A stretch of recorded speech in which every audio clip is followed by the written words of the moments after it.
So hey guys welcome back to my brand new reaction video guys. तो guys आज हम लोग देखने वाले ध्रुव राठी की वीडियो। तो चलते हैं, स्टार्ट करते हैं, रिएक्शन करते हैं। उसके बाद चैनल को कर देंगे सब्सक्राइब, वीडियो कर देंगे लाइक।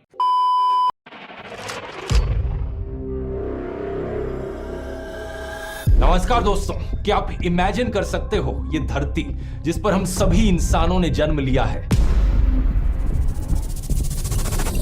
ये धरती जो घर है अनगिनत प्रकार के जीवों का, यही धरती आज से 400 करोड़ साल पहले एक उबलता हुआ लावे का गोला था। एक ऐसा गोला जिस पर जिंदगी का कोई नामो निशान तक नहीं था। ऐसे में जाहिर सी बात है, सवाल उठता है आखिर ये लावे का गोला हमारी आज की पृथ्वी में कैसे बदल गया? ये सारा पानी कहां से आया?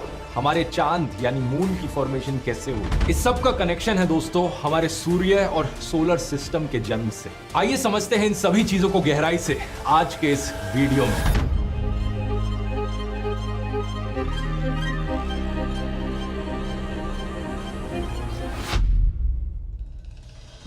आज से करीब 4.6 बिलियन ईयर्स पहले यानी 460 करोड़ साल पहले की बात है। हमारा सोलर सिस्टम एग्जिस्ट नहीं करता था। इसकी जगह था तो सिर्फ अंधकार, गहरी, शांत और खाली स्पेस। इस स्पेस में घूम रहा था धूल और गैस से भरा हुआ एक बादल। इस बादल को हमने सोलर नेबुला का नाम दिया है। हिंदी में इसे निहारिका कहा जाता है। इसमें कई प्रकार की गैसेस मौजूद थी, लेकिन मोस्टली हाइड्रोजन और हीलियम सबसे ज्यादा मात्रा में पाई जाती थी। ये बादल शांति से करोड़ों अरबों सालों से अंतरिक्ष के अंधेरे में घूम रहा था कि अचानक से एक दिन एक बड़ा धमाका होता है।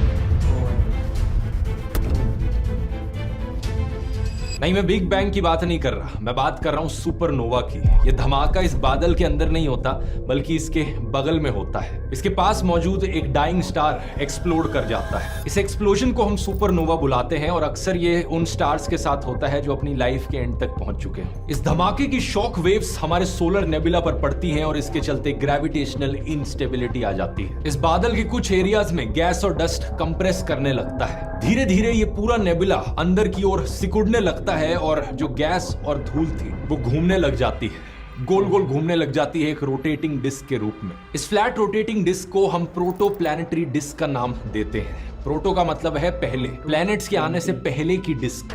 स्क्रीन पर दिखाए गए इस एनिमेशन में आप देख सकते हैं कि ये डिस्क कैसी दिखती होगी। क्योंकि ये डिस्क चपटी हुई है, फ्लैट है, इससे हमें ये भी समझ में आता है कि हमारा सोलर सिस्टम एक फ्लैट सोलर सिस्टम क्यों है। इसकी बात मैंने वॉयेजर वाले वीडियो में करी थी। हमारे सोलर सिस्टम के सारे प्लैनेट्स जब सूरज के अराउंड गोल गोल चक्कर लगाते हैं, वो ऑलमोस्ट एक ही प्लेन में रहते हैं। ऐसा नहीं है कि किसी प्लैनेट का ऑर्बिट ज्यादा ऊपर नीचे हो एक दूसरे से। अब इस प्रोटोप्लैनेटरी डिस्क के बीचों बीच प्रेशर और टेम्परेचर दोनों बढ़ते रहते हैं, जिसके चलते एक प्रोटोस्टार का जन्म होता है। प्रोटो स्टार यानी फिर से वही मतलब कि स्टार के बनने से पहले जो चीज एग्जिस्ट करती थी। अब धीरे धीरे यहाँ पर नेबुला का सारा मटेरियल बीच की ओर खींचा जाता गया बढ़ती गर्मी और दबाव के कारण। और एक पॉइंट ऑफ टाइम पर जाकर ये इतना ज्यादा कॉन्सेंट्रेटेड हो गया बीच में कि न्यूक्लियर फ्यूजन का रिएक्शन होने लगा। हाइड्रोजन गैस का फ्यूजन रिएक्शन जो लगभग 15 मिलियन डिग्री सेल्सियस पर होता है। इस रिएक्शन में हाइड्रोजन हीलियम में बदल जाता है। इसी फ्यूजन रिएक्शन की वजह से हमारे सूरज का जन्म होता है और यही वो रिएक्शन है जो आज के दिन तक भी सूरज में हो रहा है, जिसकी वजह से धूप,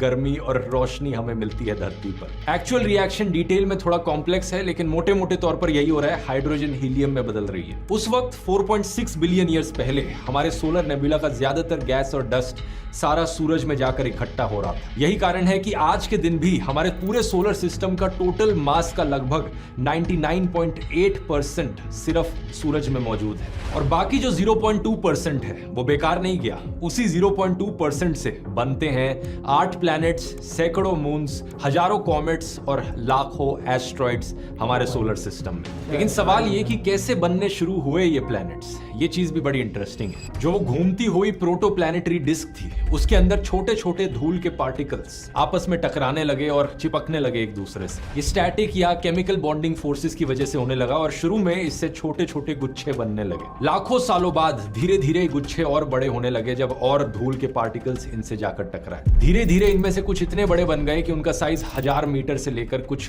किलोमीटर तक पहुंच गया। इन चीजों को हम प्लैनेटेसिमल्स करके पुकारते हैं, यानी कि प्लैनेट्स का बहुत छोटा टाइनी वर्जन। जब ये प्लैनेटेसिमल्स ग्रेविटी के प्रभाव से इकट्ठे होने लगे और साइज और मास में लगभग हमारे चांद जितने बड़े हो गए, तो हम इन्हें प्रोटोप्लैनेट्स करके पुकारने लगे। ये जो पूरे इकट्ठे होने का प्रोसेस है, इसे हम एक्रीशन कहते हैं। एस्ट्रोनॉमी की फील्ड में एक्रीशन की डेफिनेशन देखो, the coming together and cohesion of matter under the influence of gravitation to form larger bodies. Materials की एक्यूमुलेशन से लार्जर बॉडीज का निर्माण होना। एक्रीशन के इस प्रोसेस को सोवियत यूनियन के एस्ट्रोनॉमर विक्टर सैफरोनोव ने साल 1969 में पहली बार दुनिया के सामने रखा था, लेकिन शुरुआत में उनको किसी ने सीरियसली नहीं लिया। ये सिर्फ 1984 में जाकर ही था कि जब सैफरोनोव के काम को पढ़ा जाने लगा और उनके आइडियाज को साइंटिफिक कम्युनिटी द्वारा अपनाया जाने लगा। आज के दिन एक्रीशन का ये प्रोसेस साइंटिस्ट पूरे ब्रह्मांड में बार बार देख चुके हैं होते हुए टेलीस्कोप्स के जरिए। एस्ट्रोनॉमर्स ने बाकी सोलर नेबुलाज में चीज होते हुए देखी है कि धूल के पार्टिकल्स काफी तेजी से इकट्ठे हो जाते हैं और सिर्फ चंद हजार सालों में ये 1 सेंटीमीटर तक के पार्टिकल्स बन जाते हैं। क्योंकि ये अलग अलग स्टेजेस में होता हुआ देखा गया, इसलिए साइंटिस्ट अब सेफली कह सकते हैं लाखों सालों बाद यही छोटे छोटे पार्टिकल्स और बड़े होते रहते हैं और बाद में प्लैनेट्स बन जाते हैं। इसी प्रोसेस का एक और सबूत हमें मीटियोराइट्स में भी देखने को मिलता है। जो मीटियोर्स धरती पर आकर गिरते हैं, साइंटिस्ट जब उन्हें स्टडी करते हैं और देखते हैं कि उनके अंदर कौन कौन से मटेरियल्स मौजूद हैं, तो एक चीज जो काफी पाई गई है मीटियोराइट्स में, वो है कॉन्ड्रूल्स। धूल और चट्टान के छोटे छोटे टुकड़े जो प्लैनेट्स बनने से पहले के समय से बचे हुए हैं। इनके अंदर यूरेनियम और हैफनियम जैसे रेडियो एक्टिव एलिमेंट्स बंद होते हैं, जो साइंटिस्ट को उनकी उम्र पता करने में मदद करते हैं। वैसे एक इंटरेस्टिंग फैक्ट यहाँ पर यह भी है कि हमारी पृथ्वी पर पाया जाने वाला यूरेनियम हमारे सोलर सिस्टम से भी पुराना है। इसे 6 बिलियन ईयर्स पुराना माना जाता है। इसका मतलब ये किसी सुपरनोवा में बना था। यही सारा मेजरमेंट्स का डेटा कलेक्ट करके धूल और प्लैनेटेसिमल्स के कोलिजन्स के कुछ सिमुलेशंस साइंटिस्ट बना पाते हैं और उन सिमुलेशन से हम एस्टिमेट कर पाते हैं कि ये प्रोटोप्लैनेट्स बनने में tens of millions of years का समय लगा होगा। अब हमारी धरती की बात करें तो ये जो छोटे प्रोटोप्लैनेट्स और प्लैनेटेसिमल्स थे, इनके बीच अक्सर टकराव होते रहते थे और ये टकराव कोई छोटे नहीं थे, बहुत जबरदस्त एनर्जी निकलती थी। इनमें इतनी गर्मी पैदा होती थी कि चट्टानें पिघल जाती थी और इनके ऊपर लावा के समुद्र बन जाते थे। जैसे जैसे ये प्रोटोप्लैनेट्स एक दूसरे से टकराते गए, इनका साइज बढ़ता गया। ग्रेविटी के कारण इन्होंने ओवर टाइम एक गोले की शेप लेनी शुरू कर दी, एक स्फेरिकल शेप। और ऐसे ही कुछ टकरावों के बाद जन्म हुआ हमारी धरती का। Over millions of years, gravity pulls these rocks together to form the Earth. One of at least 100 planets circling the sun.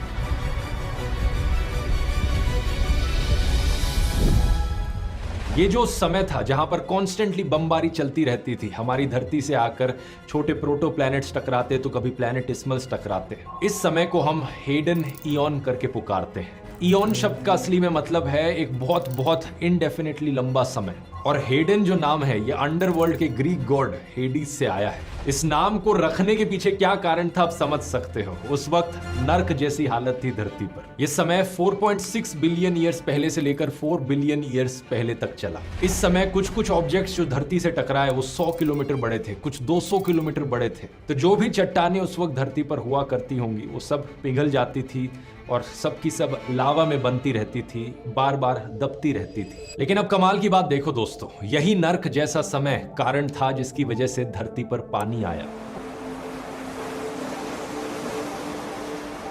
कुछ कॉमेट्स और एस्ट्रॉइड्स जो धरती से टकराते थे उनमें काफी ज्यादा मात्रा मौजूद होती थी पानी की। अब आप पूछोगे लेकिन उन एस्ट्रॉइड्स और कॉमेट्स में पानी कहां से आया? इसके पीछे कारण है दोस्तों सोलर नेबुला। वो धूल का बना जो वो बादल था जिसकी मैंने शुरू में बात करी थी, उसमें कुछ आइस क्रिस्टल्स भी होते थे और कुछ पानी एक्चुअली में धरती पर खुद भी मौजूद था। जब इस ईयॉन युग से संबंधित माइक्रोस्कोपिक क्रिस्टल्स के भीतर फंसे हुए मिनरल्स की एनालिसिस करी तो पता चला कि पृथ्वी पर भी लिक्विड वाटर मौजूद था। लेकिन ज्यादातर जो पानी की मात्रा बढ़ रही थी उसके पीछे एक बड़ा कारण था ये जो एस्ट्रॉइड्स और कॉमेट्स धरती से आकर टकरा रहे थे। इसके अलावा एक दूसरा प्रोसेस भी हो रहा था। जब ये कोलिजन्स होती थी धरती के साथ तो पानी भाप बनकर हवा में चला जाता था और समय समय पर बरसने लगता था वापस धरती पर। इस हेडन युग के खत्म होने तक हमारी पृथ्वी एक होमोजेनस बॉल बन चुकी थी। चारों तरफ मैग्मा ही मैग्मा था, लगभग एक समान रूप की लावा की लेयर बन गई थी धरती के अराउंड। इसे ग्रेविटी ने साथ में बांध कर रखा था और इसके बाद शुरू हुआ सिलसिला डिफरेंशिएशन का। आपके मन में शायद फिर से सवाल आए है कि हमें कैसे पता चला कि उस समय पर सही में ये सब हुआ था। इसके पीछे कई सारी टेक्निक्स हैं दोस्तों।